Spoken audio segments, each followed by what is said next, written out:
Okay sir, ಮೊದಲಿಂದ ತುಂಬಾ ದಿನಗಳಿಂದ ಪ್ರಶ್ನೆ ಇದ್ದಿದೆ ಅದು ಈ ಸರಿ ಸುದೀಪ್ ಸರ್ ನಿರೂಪಣೆ ಮಾಡ್ತಾರೆ ಇಲ್ವಾ ಅಂತ.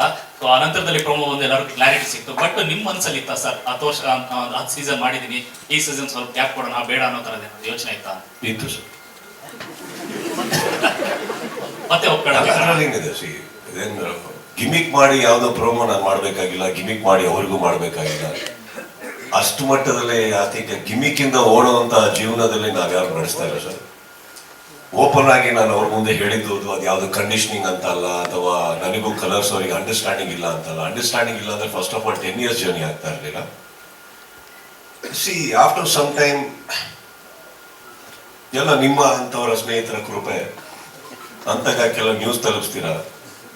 ನನಗಿಲ್ಲೋ ಅಲ್ಪನೋ ಸ್ವಲ್ಪನೋ ಎಲ್ಲೋ ಒಂದ್ ಕಡೆ ಒಂದಿಷ್ಟು ಫ್ಯಾನ್ಸ್ಗಳನ್ನ ಸಂಪಾದಿಸಿದ್ದೀನಿ. ಒಂದ್ ದಿವಸ ಕುತ್ಕೊಂಡು ನೋಡ್ಬೇಕಾದ್ರೆ ನನಗೆ ಯೋಚನೆ ತುಂಬಾ ಸೀರಿಯಸ್ ಆಗಿ ಹೇಳ್ತಾರೆ, ನೋಡ ಸುದೀಪ್ ಅವ್ರ ಬಗ್ಗೆ ಕ್ರಿಕೆಟ್ ಯಾವಾಗ ಸ್ಟಾರ್ಟ್ ಹೇಳಿ ಹೇಳ್ತೀವಿ, ಬಿಗ್ ಬಾಸ್ ಯಾವಾಗ ಸ್ಟಾರ್ಟ್ ಹೇಳಿ ಹೇಳ್ತೀವಿ, ಅವ್ರು ಇನ್ನೊಂದು ಕಲರ್ಸಲ್ಲಿ ಇನ್ನೊಂದು ಹೇಳಿ ಸಿನಿಮಾ ಯಾವಾಗ ಮಾಡ್ತಾ ಇದಾರೆ ಅಂತ ಕೇಳ್ಬೇಡಿ, ನಾವ್ ಯಾರು ಹೇಳಲ್ಲ ಅಂತ. ಅದು ಮಕ್ಕಳ ನೋಡಿದಾಗ ಆಯ್ತು ಯಾಕೋ ಬರೀ ಇಲ್ಲೇ ಇದ್ದೀನಿ, ಹೋಗಕ್ ಆಗ್ತಲ್ಲ. ಸೆಕೆಂಡ್ಲಿ ಅಂಡ್ ಆ ಪ್ರೆಸ್ ಮೀಟಿಂಗ್ ಅಲ್ಲಿ ಮಾತಾಡ್ಬೇಕಾದ್ರೆ I was genuinely putting it across that Bigg Boss ಅಂತ ಒಂದು it's a beautiful program, no doubt. And ಆ ವೇದಿಕೆ is a beautiful stage, people love it. ನಾನು ಬಿಗ್ ಬಾಸ್ ಅರ್ಧ ಅಲ್ಲ 90% ಬಿಗ್ ಬಾಸ್ ನಾನು ಒಪ್ಕೊಳ್ಳೋದೇ ಬಿಕಾಸ್ ಜನ ತುಂಬಾ ಪ್ರೀತಿಯಿಂದ ಅದನ್ನ ನೋಡ್ಬೇಕಾದ್ರೆ it is nice for us to be a part of it and deliver what they want. ಯಾವುದೋ ಒಂದು ಫಾರ್ಮ್ಯಾಟ್ ಅಲ್ಲಿ ಎಂಟರ್ಟೈನ್ ಮಾಡ್ತಾ ಇರ್ತೀವಲ್ಲ. ಬಟ್ ಎಲ್ಲೋ ಒಂದ್ ಕಡೆ ಬಿಗ್ ಬಾಸ್ ಸ್ಟಾರ್ಟ್ ಆಗ್ತಿದ್ದಾಗೆ ನನ್ನೊಂದು ಲೈಫ್ ಒಂಚೂರು ಮ್ಯೂಟ್ ಆಗುತ್ತೆ. ಅಂದ್ರೆ 4 ದಿನ ಮಟ್ಟಿಗೆ ಎಲ್ಲಾರು ಹೋಗ್ಬೋದು ನಾನು. ಭಾನುವಾರ, ಸೋಮವಾರ, ಮಂಗಳವಾರ, ಬುಧವಾರ, ಗುರುವಾರ. ಭಾನುವಾರ ಶೂಟಿಂಗ್ ಮಾಡಿದ್ರೆ, ಯಾಕೆ ಭಾನುವಾರ ಟ್ರಾವೆಲಿಂಗ್ ಹೊರಟದ. ಶುಕ್ರವಾರ ಎಲ್ಲೇ ಇದ್ರು ವಾಪಸ್ ಓಡಿ ಸ್ಟುಡಿಯೋ ಬರ್ಬೇಕು ನಾನು. Because I have to see all the episodes, have to do justice. So ಹಾಗಿರ್ಬೇಕಾದ್ರೆ ಮತ್ತೆ ಶನಿವಾರ full shooting, goes on till night.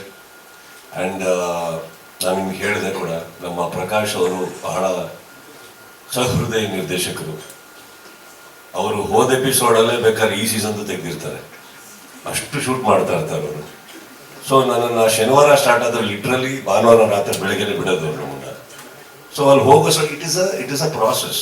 ಆಗ ಬಂದಾಗ I had a chat with everybody. I said I think 10 years ಆಯ್ತು, I mean you go head with somebody else ಮಾಡಿ ಅಂದ್ಬಿಟ್ಟು. ಅದು ಯಾವುದೋ ಮಿಸ್ಅಂಡರ್ಸ್ಟ್ಯಾಂಡಿಂಗ್ ಇಂದ ಅಲ್ಲ, ಅಥವಾ not because they have always made me feel very comfortable. And it's become a part of my, what do you say, household talk. ಇವತ್ತು big boss ಅಂದ ತಕ್ಷಣ ನಮ್ಮನೇಲಿ ಕೂತು ಯಾರೋ ಒಬ್ರು ಬೈತಾ ಇದ್ರು ನನಗೆ ಬೈತಾ ಇದ್ದಾರೆ ಅನ್ನೋ ಫೀಲಿಂಗ್ ಬರುತ್ತೆ. It is become like that. So ನೀವು ಹೇಳಿದ ಸತ್ಯನೇ. ಆ್ಯಂಡ್ ಬಟ್ ಇದನ್ನ ಹೇಳಿದ್ಮೇಲೆ ಫಸ್ಟ್ ಟೈಮ್ ನನಗೆ ಗೊತ್ತಾಗಿದ್ದು ಕಲರ್ಸ್ ಅಲ್ಲಿ ಇಷ್ಟು ಜನ ಇದ್ದಾರೆ, ಎಂಡಮಾಲ್ ಅಲ್ಲಿ ಇಷ್ಟು ಜನ ಇದ್ದಾರೆ, ಎಲ್ಲರೂ ನಮ್ಮನೆಗೆ ಬಂದಿದ್ರು ಒಪ್ಸಕ್ಕೆ ಫಸ್ಟ್ ಟೈಮ್ 10 ವರ್ಷದಲ್ಲಿ. ಅವಾಗ ಅನ್ನಿಸ್ತು, ಅಯ್ಯೋ ಫಸ್ಟ್ ಸೀಸನ್ನೇ ಮಾಡಬೇಕಿತ್ತು, ಇಷ್ಟು ಇಂಪಾರ್ಟೆನ್ಸ್ ಕೊಡ್ತಾ ಇದಾರಲ್ಲ ಇವಾಗ ಅಂದ್ಬಿಟ್ಟು ಅಂತ. Just kidding, but yeah.